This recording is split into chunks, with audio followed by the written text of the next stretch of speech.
దైవవాక్యాన్ని చదువుదాం. సమూయేలు మొదటి గ్రంథం 26వ అధ్యాయం. సమూయేలు మొదటి గ్రంథం 26వ అధ్యాయం. పాత నిబంధనలో 247వ పేజీ. సమూయేలు మొదటి గ్రంథం 26వ అధ్యాయం.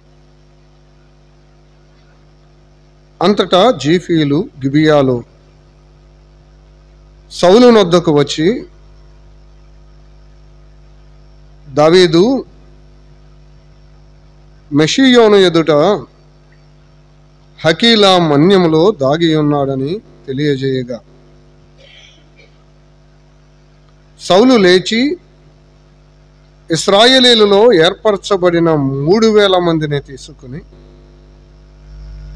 జీపు అరణ్యములో దావీదును వెదకుటకు జీపు అరణ్యమునకు పోయెను. సౌలు ఎషియోనుకు ఎదుటనున్న హకీలా మన్యమందు త్రోవ పక్కన దిగగా, దావీదు అరణ్యములో నివసించుచుండి తన్ను పట్టుకొనవలనని సౌలు అరణ్యమునకు వచ్చినని విని వేగుల వారిని పంపి నిశ్చయముగా సౌలు వచ్చినని తెలుసుకొనెను. తరువాత దావీదు లేచి సౌలు దండు దిగిన స్థలముకు దగ్గరగా వచ్చి సౌలునకు సేనాధిపతియగు నేరు కుమారుడైన అబ్నేరును పరుండు ఉండగా వారున్న స్థలము కనుగొనెను. సౌలు దండు క్రొత్తలములో పడుకొనగా దండువారు అతన్ని చుట్టూ నుండిరి. అప్పుడు దావీదు పాలెములోనికి సౌలు దగ్గరకు, నాతో కూడా ఎవరు వత్తురని హిత్తీయుడైన అహీమెలెకును సిరియా కుమారుడును యోవాబునకు సహోదరునగు అభిషేయుని అడుగగా, నీతో కూడా నేనే వత్తునని అభిషేయి అనెను. దావీదు అభిషేయును రాత్రివేళ ఆ జనుల దగ్గరకు పోగా సౌలు దండు క్రొత్తలములో పడుకొని నిద్రపోవుచుండెను. అతని ఈట అతని తలగడ దగ్గర నేలను నాటి ఉండెను. అబ్నేరును జనులను అతని చుట్టూ పండుకొని ఉండేరి. అప్పుడు అభిషేయి దావీదుతో, దేవుడు ఈ దినమున నీ శత్రువుని నీకు అప్పగించెను కాబట్టి నీ చిత్తమైతే ఆ ఈటెతో ఒక్క పోటు పొడిచి నేను అతని భూమికి నాటివేతును, ఒక్క దెబ్బతోనే పరిష్కారము చేతుననగా, దావీదు నీవు అతన్ని చంపకూడదు, యెహోవా చేత అభిషేకము నొందిన వానిని చంపి నిర్దోషి అగుట ఎవనికి సాధ్యము? యెహోవా జీవము తోడు, యెహోవాయే అతని మొత్తును, అతడు అపాయము వలన చచ్చును లేదా యుద్ధమునకు పోయి నశించును. యెహోవా చేత అభిషేకము నొందిన వానిని నేను చంపను, అలాగున నేను చేయకుండా యెహోవా నన్ను ఆపునుగాక. అయితే అతని తలగడ దగ్గరనున్న ఈటెను నిల్లబుడ్డిని తీసుకొని మనం వెళ్ళిపోదుము రమ్మని అభిషేక్తో చెప్పి, సౌలు తలగడ దగ్గరనున్న ఈటెను నిల్లబుడ్డిని తీసుకుని వారిద్దరును వెళ్ళిపోయారు. యెహోవా చేత వారి నిద్ర కలగగా వారిలో ఎవడను నిద్ర మేలుకొనలేదు, ఎవడను వచ్చిన వారిని చూడలేదు. జరిగిన దాన్ని గుర్తుపట్టిన వాడు ఒక్కడునూ లేడు. తరువాత దావీదు అవతలకు పోయి దూరముగానున్న కొండ మీద నిలిచి ఉభయుల మధ్యను చాలా ఎడముండగా జనులను నేరు కుమారుడైన అబ్నేరును వినున్నట్లు, అబ్నేరు నీవు మాటలాడవా అని కేక వేయగా, అబ్నేరు కేకలు వేసి రాజును నిద్రలేపు, నువ్వెవడవని అడుగను. అందుకు దావీదు, నీవు మగవాడవు కావా? ఇశ్రాయేలీలలో నీ వంటి వాడెవడు? నీకు యజమానుడగు రాజునకు నీవెందుకు కాపు కాయకపోతివి? నీకు యజమానుడగు రాజును సంహరించుటకు జనులలో ఒక్కడును చెరువుకు వచ్చినే నీ ప్రవర్తన అనుకూలము కాదు. నీవు శిక్షకు పాత్రుడవే. యెహోవా చేత అభిషేకము నొందిన నీ ఏలిన వానికి నీవు రక్షకుముగా నుండలేదు. యెహోవా జీవము తోడు, నీవు మరణ శిక్షకు పాత్రుడవు. రాజు యొక్క ఈట ఎక్కడనున్నదో చూడుము, అతని తలగడ యొద్దనున్న నీళ్ల బుడ్డి ఎక్కడ ఉన్నదో చూడుము అని పలికెను. ప్రార్థన చేద్దాం. కృపగల మా ప్రియ ప్రభువా, మీ దివ్య నామమునకు స్తుతులు స్తోత్రములు తండ్రి. బహుకీర్తనీయుడవు, పూజార్హుడవు, యోగ్యుడవు దేవా, మీకు స్తుతులు చెల్లిస్తున్నాం. జీవము గల దేవుని సంఘముగా మీ పాదపీఠము ఎదుట కూడి రావడానికి మీరు మాకు అనుగ్రహించిన ఈ శ్రేష్టమైన సమయాన్ని బట్టి మీకు స్తుతులు చెల్లిస్తూ ఉన్నాం. మీ లేఖన భాగములను చదివి ఉన్నాం. మీ మాట కొరకై ఆశతో ఎదురు చూస్తూ ఉన్నాం. బలహీనుడైన మనుషుని మరుగు చేయండి. శక్తిగల మీ మాటలను మాకు వినిపించండి. మీ యొక్క ముఖ దర్శనాన్ని మాకు అనుగ్రహించండి. విశ్వాసములో అంతకంతకు ఎదుగునట్లుగా మా ఆత్మీయ జీవితాలకు ప్రయోజనకరముగా ఈ సమయాన్ని ఉంచండి. ఈ సమయము ద్వారా మీ నామానికి మహిమ, ఘనత, ప్రభావములు ఆపాదించుకునమని మాతో మాట్లాడనై ఉన్న యేసుక్రీస్తు ప్రభు దివ్య నామమున వినయులమై ప్రార్థన చేయుచున్నాము తండ్రి. ఆమేన్. చేరువచ్చిన మీ అందరికీ ప్రభు యేసుక్రీస్తు నామమున వందనాలు.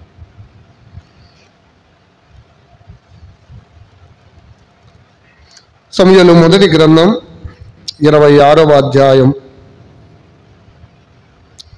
1 నుండి 17 వరకున్న వచన భాగాలను మనం చదువుకున్నాం. 16 వరకున్న వచన భాగాలను మనం చదివాం. మనం చదివిన లేఖనాలలో దావీదు యొక్క స్థిర బుద్ధిని మనం చూడగలం.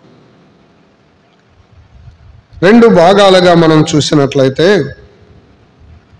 దావీదు, సౌలు ఇద్దరు వ్యక్తులు మనకు కనిపిస్తూ ఉన్నారు. మొదటి భాగములో మనం చదివిన భాగంలో దావీదు కనిపిస్తూ ఉన్నాడు. ఆ తర్వాత 21 నుండి ఉన్న వచనాలలో సౌలు మనకి కనబడుతూ ఉన్నారు. 21 నుండి 25 వరకు ఉన్న వచనాలలో సౌలు కనిపిస్తూ ఉన్నారు. ప్రియులారా, దావీదు నీతిమంతుడు. దావీదు దేవుని నీతిని ఆధారంగా చేసుకొని జీవించినవాడు. మొదటి 20 వచనాలలో నీతి విషయంలో మార్పు లేని దావీదును మనం చూడగలం. నీతి విషయంలో మార్పు లేని దావీదు. పరిస్థితులు మారిని అని, వ్యక్తులు మారారు అని, శ్రమలు కలిగిని అని తన నీతిలో ఏ మాత్రం మార్పు లేనివాడు దావీదు. పరిస్థితులు ఏవైనా, స్థలాలు ఏవైనా, సందర్భాలు ఏవైనా, వ్యక్తులు ఎవరైనా దావీదు అనుసరిస్తున్న నీతిలో మార్పు లేదు. ఒక వ్యక్తి దగ్గర ఒకలా, ఒక స్థలములో ఒకలా, సందర్భాన్ని బట్టి తన నీతిని, తన మార్గాన్ని మార్చుకున్నవాడు కాదు దావీదు. 21 నుండి 25 వరకున్న వచనాలలో సౌలు మనకు కనిపిస్తూ ఉన్నాడు. ప్రియులారా, మీరు ఆలోచన చేయండి. సౌలు ఎన్నడే కానీ దావీదుతో మర్యాదగా ప్రవర్తించలేదు. దావీదుని ఎంతో ఇబ్బంది పెట్టాడు. దావీదుని ఎంతో శ్రమ పెట్టాడు. చంపాలని చూశాడు. ఇది దుర్నీతి. దుర్నీతి దుర్నీతి విషయంలో మార్పు లేని సౌలు. మొదటి భాగములో నీతి విషయంలో మార్పు లేని దావీదు. రెండవ భాగములో దుర్నీతి విషయంలో మార్పు లేని సౌలు మనకు కనబడుతూ ఉన్నారు. It's a lesson. అది మనకు ఒక పాఠం. అందుకేనేమో దేవుడు వీటన్నిటిని మన కొరకై రాయించి ఉంచారు. మన జీవితాలకి వీటిని మనం అన్వయించుకోవాలి, నేర్చుకోవాలి. ఆ పాఠాల కొరకై దేవుడి మాటలను రాయించారు. ఆలోచన చేద్దాం, కొన్ని విషయాలు నేర్చుకోవడానికి మనం ప్రయత్నం చేద్దాం. మొదటి వచనములో జీఫీలు కనిపిస్తున్నారు. మొదటి 4 వచనాలు. ఈ జీఫీలు దావీదుకు కీడు చేయడానికి ప్రయత్నం చేస్తున్నారు, ఆసక్తి చూపిస్తున్నారు. విలారా, ఈ జీఫీలకి దావీదుకి ఏమన్నా సంబంధం ఉందంటే ఏమీ లేదు. ఈ జీఫీలను దావీదు ఏమైనా చేశాడంటే ఏమీ చేయలే. మరి ఏమీ చేయనప్పుడు కీడెందుకు చేస్తున్నారు? విలారా, కీడు చేయడానికి ఆసక్తి చూపిస్తున్నారు. వాళ్ళే సౌలు దగ్గరకు వచ్చి చెప్తున్నారు, దావీదు ఇక్కడ ఉన్నాడయ్యా, దావీదును మనం పట్టుకున్నాం రా. ఈ జీఫు అరణ్యంలో దాక్కున్నాడు, దావీదు ఇక్కడ ఉన్నాడు, ఇదిగో పలానా స్థలంలో ఉన్నాడని వర్తమానం చేరవేస్తున్నారు. దావీదుకు కీడు చేద్దాం రమ్మని సౌలును ప్రేరేపిస్తున్నారు. ప్రియులారా, ఈ జీఫీలకు దావీదు ఏ కీడు చేయలా, ఏ అన్యాయం చేయలా, ఏ మోసం చేయలా. దావీదుకి వారికి సంబంధమే లేదు. అనగా ఈ జీఫీలు ఎవరు అంటే నిష్కారణంగా దావీదును ద్వేషించిన వారు. నిష్కారణంగా దావీదును ద్వేషించిన వారు.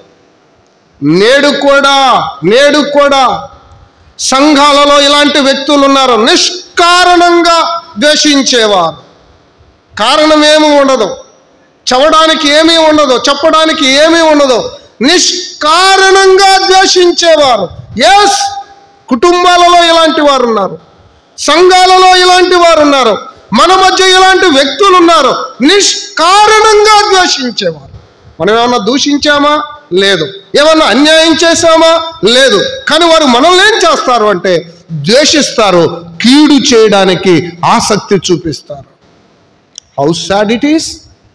ఎంత విచారం. పిల్లరా, దేవుడు మనకు నేర్పిస్తున్న పాఠం, నిష్కారణంగా ఏ వ్యక్తిని కానీ మనం ద్వేషించకూడదు. నిష్కారణంగా ఎవరిని ద్వేషించకూడదు. నిష్కారణంగా కీడు చేయడానికి ఆసక్తి చూపించకూడదు. ఇక్కడ జీఫీలు నిష్కారణంగా ద్వేషిస్తున్నారు. మరొక వ్యక్తి ఉన్నారు ఇక్కడ, ఆయనే సౌలు. మీరు ఎరుగుదురు, సౌలు దావీదును తరుముతూ ఉన్నాడు, దావీదును వెంబడిస్తూ ఉన్నాడు. ఎప్పుడు చంపుదామా, ఎప్పుడు దొరుకుతాడా దావీదని ఎదురు చూస్తున్నాడు. ఒకే ఒక్క రీజన్, ఓన్లీ 1 రీజన్, ఒకే ఒక్క కారణం ఉంది. ఏంటది? మనం ఎరుగుదాం కదా. ఆ స్త్రీలు ఏమన్నారు? సౌలుకు 1000 కొలది, దావీదుకి 10,000 కొలది అన్నారు. ఆ ఒక్క మాట. There is no other reason. ఇంకే కారణము లేదు, ఏ కారణము లేదు. ఒకే ఒక్క కారణం. వీళ్ళరా, ఆ ఒక్కడు చాలు సౌలు ద్వేషించడానికి. మనకెన్ని కావాలి? వీళ్ళరా, ఒకే ఒక్క కారణంతో ద్వేషించిన వాడు సౌలు జీవితాంతం బ్రతికినంత కాలం దావీదుని ద్వేషిస్తూనే ఉన్నాడు. ఒక్క కారణంతో. క్షమించలేవా? ఓర్చుకోలేవా? సహించలేవా? గర్వాన్ని తీసివేసుకోలేవా? అసూయను మానుకోలేవా? మత్సరాన్ని, కోపాన్ని మానలేవా? అయితే నువ్వు సౌలువే. ఒకే ఒక్క కారణముతో ద్వేషించేవాడు, జీవిత కాలం ద్వేషించేవాడు సౌలు. ప్రియులారా, మనం ఎవరో జీఫీలమా? నిష్కారణంగా ద్వేషించేవారమా? ఒకే ఒక్క కారణముతో జీవితాంతం ద్వేషించేవారమా? అయితే మనం సౌలువే. దేవుడు మనకు నేర్పిస్తున్న పాఠం, నిష్కారణంగా ఎవరిని మనం ద్వేషించకూడదు. మొదటి మాట. రెండవ మాట, ఒకే ఒక్క కారణంతో జీవితాంతం ఎవరిని మనం ద్వేషించకూడదు. ఎంత ఘోరమైన విషయం. ప్రియులరా, సౌలు బాధ ఏంటంటే, నాకు తప్ప మరి ఎవరికి ఘనత చెప్పండి, నన్నే గొప్ప అనాలి, ఇంకెవరిని గొప్ప అంటే నేను ఓర్చుకోలేను, గర్విష్టి. ఆ అపవాది పడద్రోయబడ్డాడు. ఈ సౌలు కూడా చెప్పండి పడద్రోయబడ్డాడు. అపవాది ఆకాశము నుండి పడద్రోయబడ్డాడు. ఆ సింహాసనం ఆ దేవునితో కూడా ఆ దూత గణములతో కూడా ఉన్నవాడు పడద్రోయబడ్డాడు. నేడు సౌలు కూడా రాజసింహాసనము నుంచి పడద్రోయబడ్డాడు. గర్వం అన్నిటికీ మూలం. ఎన్నడే కాని అసూయ, గర్వం మనలోనికి రాకూడదు. నాశనానికి ముందు, పతనానికి ముందు గర్వమే గర్వమే గర్వమే. ఇంకే రీజన్ లేదండి. దావీదులో ఉన్న తప్పేమీ లేదు, దావీదులో ఉన్న లోపమేమీ లేదు. కానీ ఒకే ఒక్క కారణంతో అకారణంగా అది కూడా దావీదు తప్పు కాదు, ఆ సోదరులు అన్నారంతే తప్ప దావీదు అనలేదు. కానీ ఆ ఒక్క కారణంతో జీవితాంతం ద్వేషించిన వాడు మూడవ వ్యక్తి మనకు కనిపిస్తారు. ఆయనే దావీదు.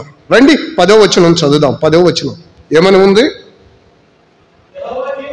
యెహోవా జీవము తోడు, యెహోవాయే అతన్ని మొత్తును, అతడు అపాయం వల్ల చచ్చును లేదా యుద్ధమునకు పోయి నశించును. యెహోవా చేత అభిషేకము నొందిన వానిని నేను చంపను. Only one reason. అమ్మా, దావీదు ద్వేషించకుండా ఉండడానికి ఒకే ఒక్క కారణం. దావీదా, నిన్ను చంపాలనుకున్నాడుగా సౌలు, ఈటనిసిరాడుగా, పొడివాలనుకున్నాడుగా, నిన్ను ద్వేషించాడుగా, జీవితాంతం తరిమాడుగా. దావీదా, నువ్వు సౌలును ద్వేషించొచ్చుగా అంటే ఒక్క కారణం చెప్తున్నాడు. దేవుడు అభిషేకించిన వానిని నేను ఒక్క ఆధారం, ఆ ఒక్క కారణంతో దావీదు సౌలును ద్వేషించలేదు. ప్రిన్సిపల్ బేస్డ్ లైఫ్ అంటారు. అంటే ఒక సూత్రాన్ని ఆధారం చేసుకొని జీవించాడు దావీదు. దావీదు ద్వేషించబోవడానికి గల కారణం దేవుని మాట, దేవుని వాక్యం. అమ్మా, మన జీవితాంతం వాక్యాన్ని ఆధారం చేసుకొని జీవించాలి. వ్యక్తులను బట్టి ద్వేషించడం కాదు, సందర్భాన్ని బట్టి ద్వేషించడం కాదు, వారి తప్పులు, వారిలో ఉన్న లోపాలు లేక ఇంకేవో కారణాలు పెట్టుకొని ద్వేషించడం కాదు. వాక్యాన్ని ఆధారం చేసుకొని నడిచిన వాడు దావీదు. ఇట్స్ ఎ రోల్ మోడల్, మనకు ఒక మాదిరి. మన జీవితం అంతా వాక్యాన్ని ఆధారం చేసుకొని మనం నడవాలి. వాక్యాన్ని ఆధారం చేసుకొని నడవాలి. అయ్యా, ఎందుకయ్యా నోరు తెరవో? నీలో ఏ తప్పు లేకపోతే నోరు తెరవచ్చుగా. ఎందుకయ్యా నీకు బాధ?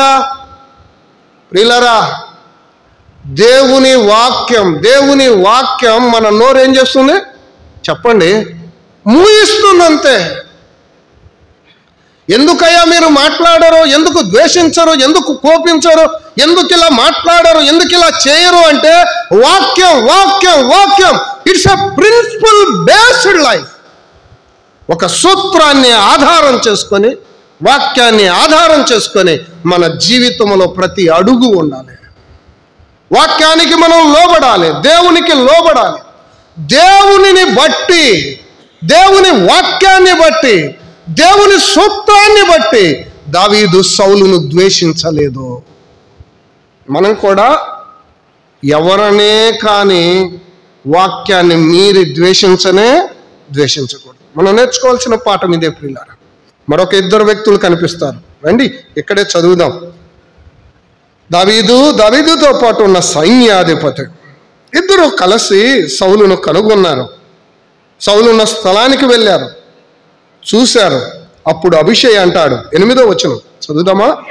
అప్పుడు అభిషేక్ దావీదుతో, దేవుడు ఈ దినమున నీ శత్రువును నీకు అప్పగించెను కాబట్టి నీ చిత్తమైతే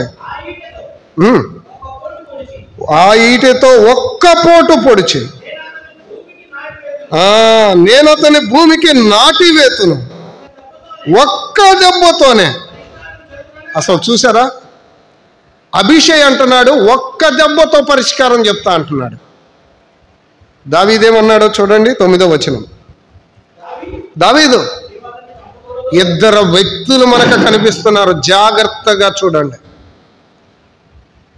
జాగ్రత్తగా చదవాలి, జాగ్రత్తగా ధ్యానించాలి. అదే ఇద్దరు వ్యక్తులు కనిపిస్తున్నారు. ఒక వ్యక్తి అభిషేక్, ఇంకో వ్యక్తి దావీదు. ఇద్దరు కలిసి సాగుతున్నారు. అమ్మ జాగ్రత్తగా వినండి. దావీదు కింద అభిషేక్, ఇద్దరు కలిసి ప్రయాణం చేస్తున్నారు, ఇద్దరు కలిసి ఉన్నారు. కానీ ఇద్దరి స్వభావాలు వేరు, ఇద్దరి ఆలోచనలు వేరు, ఇద్దరి నడక వేరు. ఒక వ్యక్తి ఇదే అదును చంపుదాం అన్నాడు, ఇంకో వ్యక్తి చంపొద్దు అన్నాడు. చూసారా ఇద్దరిలో వేరియేషన్? ఆ తేడాని గమనించారా? ఇద్దరి స్వభావాల్లో ఉన్న ఆ తేడాని మీరు గమనించారా? ప్రియులారా, అభిషేకులు ఉన్నారు, నేడు సంఘాలలో కూడా అభిషేకులు ఉన్నారు. అవకాశం దొరికింది, యేసేయ్. నో, దావీదులు కావాలి. నో, ఇవాళ అవకాశం దొరికిందని ఏ మాట పడితే ఆ మాట అంటే, అవకాశం ఉందని ఎలాగైనా పగ తీర్చుకోవాలనుకుంటే నో, అది దేవుని వాక్యానికి విరుద్ధం, లేఖనాలకు విరుద్ధం, లేఖన సత్యాలకు విరుద్ధం. ప్రియులారా, మన జీవితం లేఖనాలను అనుసరించి ఉండాలి. ఎన్నడే కానీ నిష్కారణంగా ఎవరిని మనం ద్వేషించకూడదు. కారణం ఉన్నా, దావీదుకి కారణం ఉంది, దావీదునే చంపాలని చూశాడు కదా. ఆ కారణంతో దావీదు ఏం చేయొచ్చు? చంపొచ్చు, ద్వేషించవచ్చు. కానీ నేను చంపను, ఎందుకంటే దేవుని వాక్యం నాకు అడ్డొస్తుంది, నేనేం చేయను. అబ్బా పిల్లరా, ఎందుకు ఈ ధ్యాన కూడికలు? ఎందుకు మనం వాక్యం దగ్గరకు వస్తున్నాం? వారి జీవితాలలో మనం నేర్చుకోవలసిన పాఠాలు. మాటకు మాట, దెబ్బకు దెబ్బ, పనికి పని, క్రియకు క్రియ ఎప్పుడు సమాధానం కానే కాదు. వారు అన్నారు, వారు ఛాలెంజ్ చేశారు, వారు మాట్లాడారు, వారు ద్వేషించారు, మనం కూడా ద్వేషిద్దాం. వారు అసూయపడ్డారు, మనము అసూయపడదాం. వారు మనల్ని కొట్టారు, మనం కూడా కొడదాం. No, never never. అసలు ఎంత చక్కటి సమాధానం చెప్పాడో. 10వ వచనం చదువుదామా? యెహోవా జీవము తోడు, యెహోవాయే అతన్ని మొత్తును. అతని సంగతి ఎవరు చూసుకుంటారు? అన్యాయస్తుడేలేండి, నిష్కారణంగా దావీదును ద్వేషిస్తున్నాడు లేండి, దావీదును చంపాలని చూస్తున్నాడు లేండి, ఈట ఇసురుతున్నాడు లేండి. అతని సంగతి దేవుడు చూసుకుంటాడయ్యా, నేను కాదు, దేవుడు చూసుకుంటాడు. అతని సంగతి దేవునికి అప్పగిస్తున్నా. రోమీయులకు రాసిన పత్రికల మాటలన్నీ స్పష్టంగా ఉన్నాయి. పగ తీర్చుట నా పని అన్నాడు. ఎవరి పని? దేవుని పని. శత్రువు పట్ల దెబ్బకు దెబ్బ, మాటకు మాట, ప్రతీకారానికి ప్రతీకారం ఎన్నడే కానీ పరిష్కారం కాదు. ప్రియులారా, ఆలోచన చేయండి. అభిషేక్ ఎలాంటి వాడు అంటే దెబ్బకు దెబ్బ, మాటకు మాట టైపు. ఇద్దరు కలిసే వెళ్తున్నారులే కానీ ఒక వ్యక్తి ఎలా ఉన్నాడు, ఒక వ్యక్తి అలా ఉన్నాడు. ఆలోచన చేయండి. కానీ దావీదు అలాంటి వాడు కాదు ప్రియులారా. అటు వండర్ఫుల్ క్యారెక్టర్. దావీదు దేవుని వాక్యాన్ని, దేవుని సూత్రాలను ఆధారంగా చేసుకొని జీవించిన వాడు. నేను చంపను, దేవుని అభిషేకించిన వాడిని నేను చంపను అన్నాడు. 11వ వచనం, యెహోవా చేత అభిషేకము నొందిన వాడిని నేను చంపను, అలాగున నేను చేయకుండా యెహోవా నన్ను ఆపునుగాక, యెహోవా నన్ను ఆపునుగాక. ఎంత గొప్ప మాట ప్రియులారా. ఎవరికి భయపడ్డాడో తెలుసా? దేవునికి భయపడ్డాడు. ప్రియులారా, దావీదు యొక్క భయం పవిత్రమైనది. ఎందుకు అలా చెప్పాను అంటే, దేనికి పడితే దానికి భయపడలేదండి, దేవునికి మాత్రమే భయపడ్డాడు. దేవుని వాక్యానికి భయపడ్డాడు, లేఖనాలకు భయపడ్డాడు. మన భయం పవిత్రమైనదై ఉండాలి. ఎందుకు భయపడతామంటే, సంఘాలలో నోరు విప్పవలసి వచ్చినప్పుడు, సంఘాలలో మాటలు మాట్లాడవలసి వచ్చినప్పుడు, సంఘంలో ఏదైనా కార్యము చేయవలసినప్పుడు ఎందుకు భయపడతామంటే, దేవుని వాక్యానికి దేవునికి తొందరపడి మాట్లాడలేమా? మనకు చేత కాదా? మనకు రాదా? మాటకు మాట మనకు రావా? దెబ్బకు దెబ్బ మనకు చేత కాదా? కాదు ప్రియులారా.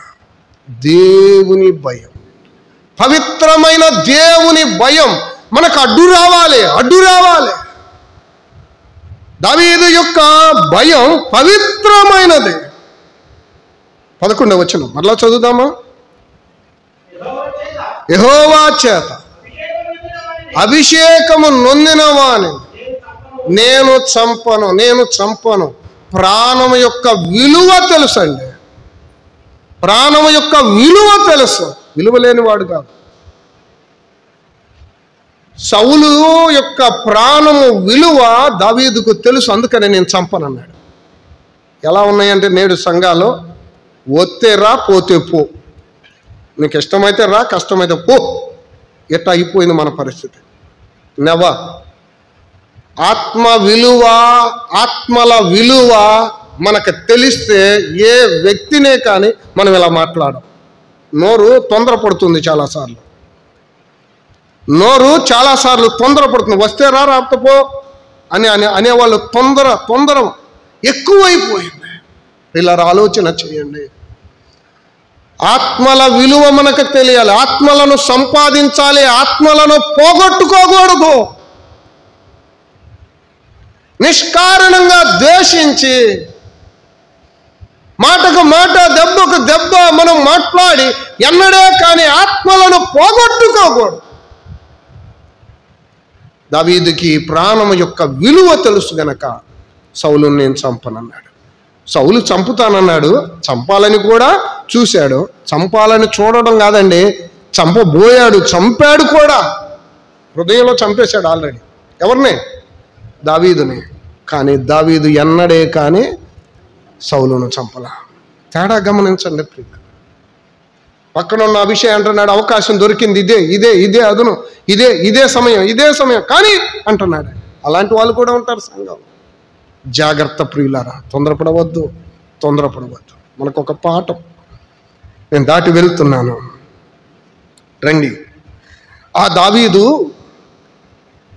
సౌలా నువ్వు నా చేతికి చిక్కావు, అయినా నేను చంపటం లేదు అనడానికి అక్కడున్న ఈట నీళ్ల బుడ్డి తీసుకుని వెళ్తూ ఒక కేక వేశాడు. కేక వేసి సౌలు సైన్యాధిపతి అయిన అబ్నేరుతో మాట్లాడుతున్నాడు. అబ్నేరు అని కేక వేసి 15వ వచనం. అందుకు దావీదు, నీవు మగవాడవు కావా? ఇశ్రాయేలీయుల్లో నీ వంటి వాడెవడు? నీ యజమానుడగు రాజునకు నీవెందుకు కాపు కాయకపోతివి? నీకు యజమానుడగు రాజును సంహరించుటకు జనులలో ఒకడు చేరువకు వచ్చినే. కేక వేసి అబ్నేరుతో మాట్లాడుతున్నాడు. అంత మాత్రమే కాదు, కిందకి వెళ్ళి సౌలుతో కూడా మాట్లాడుతున్నాడు. 17వ వచనం చదువుదామా? సౌలు దావీదు స్వరమే వెరగి, దావీదా నాయనా ఇది నీ స్వరమే కదా అన్నాడంగా. దావీదు ఇట్లా, నేను నా ఏలినవాడా, నా రాజా, నా స్వరమే. నా ఏలినవాడు నా దాసునిలాగా ఎందుకు తరుముచున్నాడు? నేనేమి చేసి నా వలన ఏ కీడు నీకు సంభవించును? రాజా, నా ఏలినవాడా, నీ దాసుని మాటలు వినుము. నా మీద పడవలెనని యెహోవా నిన్ను ప్రేరేపించిన ఎడల నైవేద్యము చేసి ఆయన శాంతిపరచవచ్చును. అయితే నరులెవరైనను నిన్ను ప్రేరేపించిన ఎడల వారు యెహోవా దృష్టికి శాపగ్రస్తులగుదురు. వారు నీవు దేశమును విడిచి అన్య దేవతలను పూజించుమని నాతో చెప్పి యెహోవా స్వాస్థ్యమునకు అత్తుకొనకుండా నన్ను వెలివేయుచున్నారు. ప్రియులారా, అక్కడ పలికిన రెండు మాటలు చూడండి. నా ఏలినవాడా రాజా, నన్నెందుకు తరుముతున్నావు? నేను చేసిన కీడేంటి? నేను చేసిన తప్పేంటి? నా రాజా, ఎందుకు నన్ను తరుముతున్నావయ్యా? వేదన, బాధ, చింత. చంపాలని చూసిన సౌలుతో దావీదు పలికిన మాట చూడండి. అయ్యా, నన్నెందుకు తరుముతున్నావు? వేదన పడుతున్నాడు. What wonderful. దావీదు యొక్క వేదన కూడా పవిత్రమైనదే. దావీదు భయం పవిత్రమైనదే. దావీదు వేదన పవిత్రమైనదే. స్పష్టంగా అడుగుతున్నాడండి. రాజా, ఎందుకు నన్ను తరుముతున్నావు? ఎందుకు నాకు కీడు చేస్తున్నావు? నన్ను ఎందుకు చంపాలని చూస్తున్నావు? నేను చేసిన తప్పేంటో నాకు చెప్పు అయ్యా, నేను సరి చేసుకుంటా, నాకు చెప్పు అని అడుగుతూ ఉన్నాడు. పిల్లరా, దావీదు జీవితం మనకొక పాఠం. అందుకే దేవుడు ఇవన్నిటినీ మన కొరకై రికార్డ్ చేసి ఉంచారు. యుగాంతమున బుద్ధి కలుగుటక ఈ లేఖనాలు మన కొరకై దేవుడు రాయించారు. ఈ సత్యాన్ని మనం గ్రహిద్దాం ప్రియులారా. మన భయం పవిత్రంగా ఉండాలి, మన వేదన కూడా పవిత్రం. ఎంత స్పష్టంగా అడుగుతుంది, ఏం దూషించలేదండి. నా ఏలినవాడా రాజా, నన్ను ఎందుకు తరుముతున్నావు? నేనేం కీడు చేశాను? నేను చేసిన తప్పేంటి? నాకు తెలియచేయమని స్పష్టంగా అడుగుతున్నాడు. వాటి వండర్ఫుల్ క్యారెక్టర్. ప్రియులారా, అక్కడ మనకు ఒక పాఠం కనిపిస్తుంది. నేర్చుకుంటే కొన్ని సత్యాలను అక్కడ మనం చూడగలం ప్రియులారా. కానీ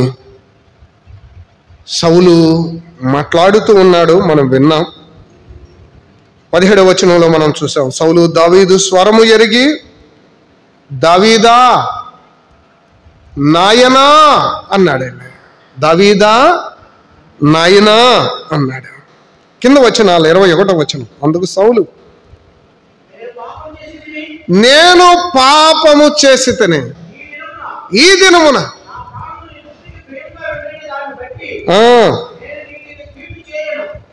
నీకిక కీడు చేయను. దావీదా, మళ్ళా అదే మాట, నాయనా నా యొద్దకు తిరిగి రమ్ము, వెర్రివాడవై నేను బహు తప్పు చేసి తిననగా. ఎంత చక్కగా మాట్లాడుతున్నాను. నాయనా దావీదా, నాయనా తిరిగిరా, నేను పాపం చేశాను, తప్పు చేశాను, నీ ఎడల తప్పుగా ప్రవర్తించాను, నాదే తప్పు, తిరిగిరా అయ్యా అని సౌలు పలుకుతున్నాడు. ఇలారా, ఆ మాటలు వింటే మనకేమనిపించిద్ది? అసలు సౌలు మారిపోయాడండి, సౌలు హృదయం మారిపోయింది, సౌలు జీవితం మారిపోయింది. అబ్బాబ్బాబ్బా, ఎంత మారిపోయాడండి సౌలు అనుకుంటామా లేదా? సౌలు మారాడు అనుకుంటున్నారా? సౌలు మారాడు అనుకుంటున్నారా? పైకి మాటలు వెన్న పూసిన మాటలు ఉంటాయండి. పైన మాటలు ఎలా ఉంటాయంటే వెన్న పూసినట్లు ఉంటాయి, లోపల ఉంటాయి కత్తులు. ఆ పైన వెన్న మెత్తగా వెళ్ళడానికి, లోపల కత్తి చెప్పండి లోపల కాన దిగడానికి. ఘోరమైన వ్యక్తి సౌలు. ప్రియులారా, నాయనా దావీదా తిరిగిరాయ్యా, నేను పాపం చేశానయ్యా, నీకు కీడు చేయాలని చూశానయ్యా, నేను ఘోర తప్పిదం చేశానయ్యా, తిరుగురాయ్యా అంటున్నాడులే కానీ లోపల హృదయం మారలా. జీవితం మారలా, స్వభావం మారలా, తీరు మారలా. శరీరానుసారులు మారరు. అర్థం చేసుకోండి. శరీరాన్ని ఉపయోగించేవారు, శరీర కార్యాలను జరిగించేవారు, శరీరాన్ని అనుసరించేవారు అంత సులువుగా మారరు. అంత సులువుగా వారు మారరు. మనం అనుకుంటున్నాం వాళ్ళు మారిపోయారని మనం అనుకుంటాంలే, కానీ శరీరాన్ని అనుసరించేవారు మారరు ప్రియులారా. మాటలు చూసి మోసపోవద్దు. వాళ్ళు శరీరాన్ని అనుసరించేవాళ్ళు, అసూయపడేవాళ్ళు, గర్వపడేవాళ్ళు, మోసగాళ్ళు, శరీరం చెప్పింది చేసేవాళ్ళు, శరీరానికి విలువ ఇచ్చేవారు. వారు మారరు. ఆలోచన చేయండి. చచ్చే వరకు సౌలు జీవితంలో మార్పు లేదు. వాళ్ళు మారరు. సేవకుడు ఇలా అన్నాడు, శరీరానుసారులు మార్పు చెందుట కష్టం అన్నాడు. మనం అనుకుంటాం వాళ్ళు మారుతారని. ఎవరైనా తెలియక అలా జరిగిందా? ఒకటా రెండా? ఎన్ని? జీవితాంతం వేటాడాడు కదండి. ఎవరిని? దావీదుని జీవితాంతం వేటాడాడు. దావీదులో ఏమైనా తప్పు ఉందా? లేదు. కానీ జీవితాంతం ఆడుతూనే ఉన్నాడు. ఎప్పుడు దొరుకుతాడా? శరీరాన్ని ఉపయోగించాడే కానీ ఎన్నడూ మారలేదండి. ఎంత చక్కగా పలుకుతున్నాడు, నాయనా దావీదా తిరిగిరా అంటున్నాడే కానీ లోపల మాత్రం కక్ష అలాగే పెట్టుకున్నాడు, అసూయ అలాగే పెట్టుకున్నాడు, పగ అలాగే పెట్టుకున్నాడు. లోపల హృదయం మాత్రం మారల. పైకి మాటలు మాత్రం ఎంత మెత్తగా ఉంటాయో కల్లారా చూశానండి. పైకి తేనె వలికినట్టుగా మధురమైన మాటలు పలుకుతా లోపల ఏముంటాయో తెలుసా? చెప్పండి. పైన తేనె చూసి అమ్మో ఎంత మాధుర్యం, ఎంత తీపి, ఎంత చక్కగా ఉంది అనుకుంటాంలే, కానీ లోపల ఏముంటాయి? కత్తులు ఉంటాయి, విషం ఉంటుంది. జాగ్రత్త, ప్రమాదం ప్రియులరా. అపవాది ఎలా ఉంటాడో తెలుసా? ఆ మహాఘట సర్పం చాలా నున్నగా, మీరు చూడండి, పాము చాలా నున్నగా, అందంగా, ఆకర్షణగా అలా జారిపోతా ఉండేదట. బండ మీద సర్పము జాడ. చెప్పండి, గ్రహించగలమా? సంఘము మీద శరీరానుసారులు అపవాదిని అనుసరించే వారి యొక్క కార్యాలు మనకు అర్థము కాదు. అంత ఈజీ అనుకుంటున్నారా ఏంటి? బండ మీద సర్పము జాడ గ్రహించలేము. సంఘంలో శరీరానుసారుల యొక్క జాడ మనం గ్రహించలేము. కష్టం. పైకి ఎట్లాగే ఉంటాయి, స్మూత్గా, అందంగా, ఆకర్షణగా ఉంటాయి. పనులేమో చాలా భయంకరంగా ఉంటాయి. ఇట్స్ వెరీ డేంజర్ ప్రియులారా. ఆలోచన చేయండి. సౌలు మార్పు లేనివాడు, ఎన్నడే కానీ మారాలి. చెప్తున్నాడు నాయనా అని పిలుస్తూ ఉన్నాడు. చూడండి 22వ వచనం. దావీదు, రాజా, ఇదిగో నీ ఏట నా యొద్దనున్నది, పనివాడిలో ఒకడు వచ్చి దాన్ని తీసుకొనవచ్చును. యెహోవా ఈ దినమున నిన్ను నాకు అప్పగించినను, నేను యెహోవా చేత అభిషేకము నొందిన వాడిని చంపనొల్లకపోయినందును ఆయన నా నీతిని, నా విశ్వాస్యతను చూచి నాకు ప్రతిఫలము దయచేయును. కీడుకు కీడు, దెబ్బకు దెబ్బ, మాటకు మాట వల్ల ప్రతిఫలము ఉండిద్దా? ఉండదు. ఇది మనం నేర్చుకోవాల్సిన పాఠం. కీడు చేసిన వారికి తిరిగి మేలు చేయి, నీకు ప్రతిఫలం ఉంటుంది. నీకు కీడు చేసిన వారిని, నీకు అన్యాయం చేసిన వారిని గురించి నువ్వు ప్రార్థన చెయ్యి, దేవుడు నీకు ప్రతిఫలం ఇస్తాడు.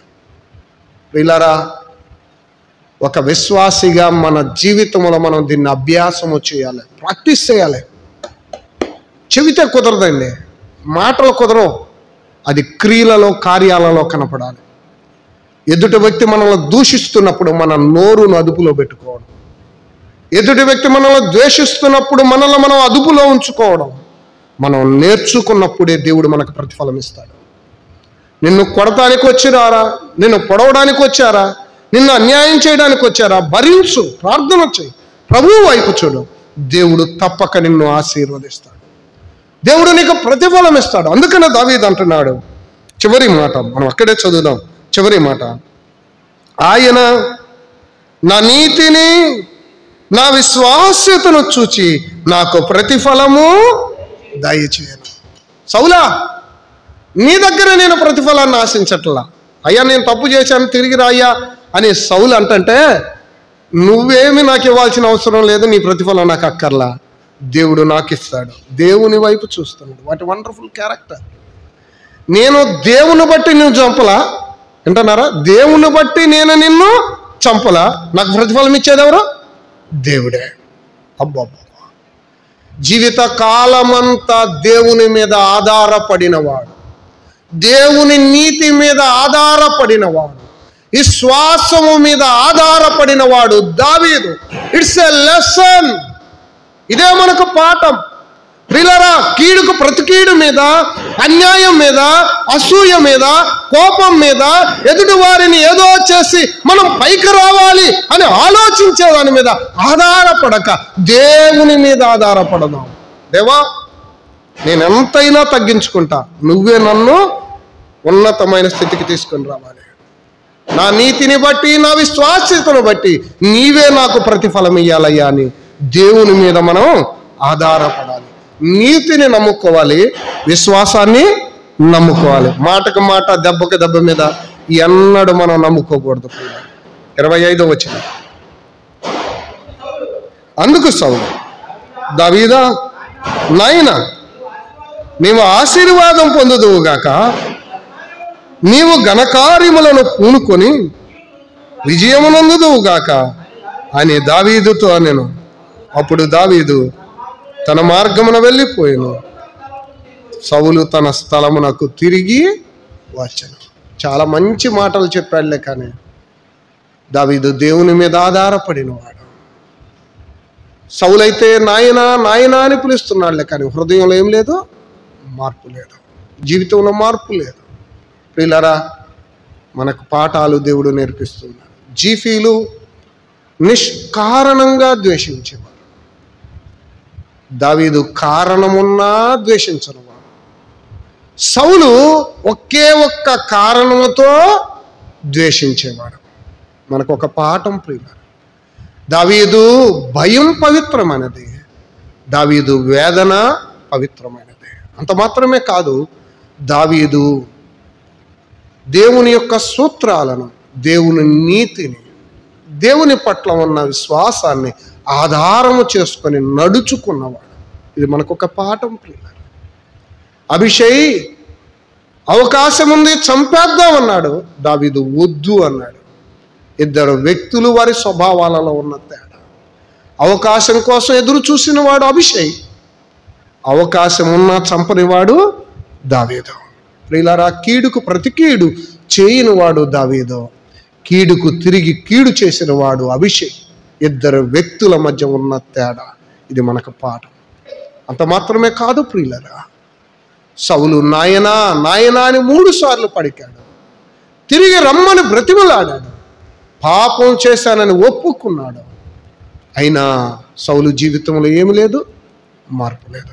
కొద్దిమంది చెప్తారు మారాము అంటారులే, కానీ వారి జీవితాల్లో ఏమి లేదు, మార్పు లేదు. శరీరానుసారులు మారడం కష్టం.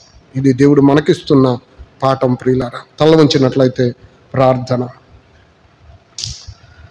కృపగల మా ప్రియ ప్రభువా, మీ దివ్య నామమునకు స్తుతులు స్తోత్రములు చెల్లిస్తూ ఉన్నాం. మమ్మను ప్రేమించి మా ఎదుటకు మీరు తీసుకుని వచ్చిన ప్రతి మాటకై మీకు స్తుతులు స్తోత్రములు చెల్లిస్తున్నాం. మీ వాక్యాన్ని మాకు అనుగ్రహించారు. మీ వాక్యములో దాగి ఉన్న అమూల్యమైన సత్యాలను మా ఎదుటకు మీరు తీసుకొని వచ్చారు. నిజమే మా ప్రభువా, దావీదును మా ఎదుట మీరు ఉంచారు. దావీదు వలె నీతిని, విశ్వాస్యతను నమ్ముకొని మీరిచ్చే ప్రతిఫలాన్ని పొందుకోవడానికి సహాయం చేయండి. మా ప్రభువా, జీఫీల వలె నిష్కారణంగా ఎవరిని ద్వేషించకుండా ఉండడానికి కృప చూపించండి. సౌలు ఒకే ఒక్క కారణముతో ద్వేషించాడు. ప్రభువా, మా తోటి సహోదర సహోదరుల్లో ఎవరిని మేము ద్వేషించకుండా ప్రేమించే వారం ఉండటకు కృప చూపించండి. దావీదు వలె భయం, పవిత్రమైన భయం, దావీదు కలిగిన వేదన, పవిత్రమైన వేదన మేము కలిగి ఉండడానికి కృప చూపించండి. మా ప్రభువా, అభిషయ్ వలె కాక దావీదు వలె ద్వేషించిన వారిని ప్రేమించే వారంగా, ద్వేషించిన వారిని తిరిగి ద్వేషించకుండా ఉండటకు నాయనా, కీడుకు ప్రతి కీడు చేయకుండా ఉండటకు సహాయాన్ని దయచేయండి. నిజమే మా తండ్రి, శరీరానుసారులు మార్పు చెందుట కష్టమని మీరు సెలవిచ్చారు. మేము శరీరాన్ని అనుసరించక మీ నీతిని, మీ వాక్యాన్ని అనుసరించి జీవించడానికి కృప చూపించండి. ఈ సాయంకాల సమయం చేరువచ్చిన మా ప్రియులందరిని బట్టి మీకు వందనాలు. పేరు పేరున మీరు దీవించి ఆశీర్వదించండి. ప్రతి అవసరాన్ని, అక్కరను మీరు తీర్చండి. అవును మా తండ్రి, మాకు చాలిన దేవుడవు నీవే. ఆకాశమందు మీరు తప్ప మాకెవరున్నారు? ప్రార్థన ఆలకించువాడవని మీ వైపు చూస్తూ ఉన్నాం. ప్రతి కుటుంబంలో కావలసిన అవసరాలను, అక్కరలను మీరు తీర్చండి. తల్లి శాంతకుమారి కొరకు ప్రార్థన చేస్తున్నాం. తనకున్న బలహీనతను మీరు ఎరుగుదురు తండ్రి. మీ గాయపడిన హస్తంతో ముట్టండి, స్వస్థపరచండి. మంచి ఆరోగ్యాన్ని మీరు అనుగ్రహించండి. తిరిగి మీ సన్నిధిలో సంతోషించే భాగ్యాన్ని దయచేయండి. కుటుంబాన్ని ఆదరించండి. మీ కాపుదల క్షేమాన్ని దయచేయండి. మీరు అక్కడ పర్యాంతం మమ్మల్ని అందరినీ మీరు రెక్కల కింద భద్రపరచి మహిమ, ఘనత, ప్రభావం మీరే పొందుకున్నామని సర్వలోక రక్షకుడు, మహాదేవుడు, ప్రాణప్రియుడు యేసుక్రీస్తు ప్రభు దివ్య నామమున వినయులమై ప్రార్థన చేయుచున్నాము తండ్రి. ఆమేన్. అందరికీ వందనాలు.